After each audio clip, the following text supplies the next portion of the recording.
Été 2015, une vague de solidarité sans précédent saisit l'Allemagne. Des dizaines de milliers d'Allemands s'engagent pour aider les nouveaux réfugiés à s'installer et ça dure.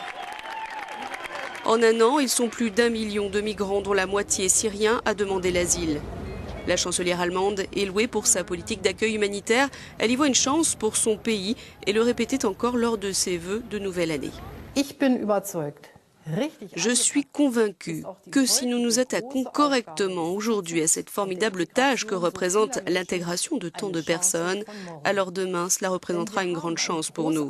Parce que cela engendre de superbes actions civiles et des mesures politiques compréhensives. Mais les attaques en masse de la nuit du Nouvel An à Cologne ont changé la donne. Elles ont instillé le doute dans la population sur la capacité des autorités à intégrer cette vague de migrants. Désormais, 57% des Allemands redoutent une hausse de la criminalité.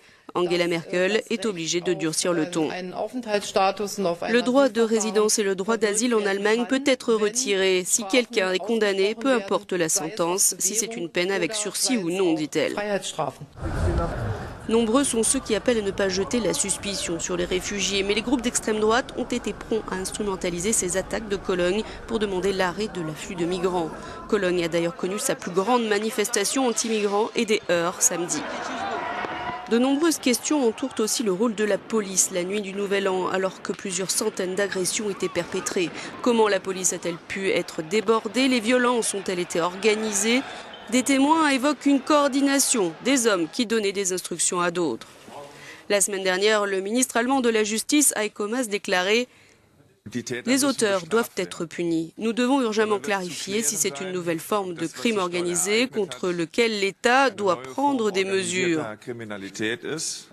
Mais aujourd'hui, Heiko Maas n'a plus beaucoup de doutes. Il a expliqué que quand une telle horde se rassemble pour enfreindre la loi, cela paraît sous une forme ou une autre planifiée, préméditée.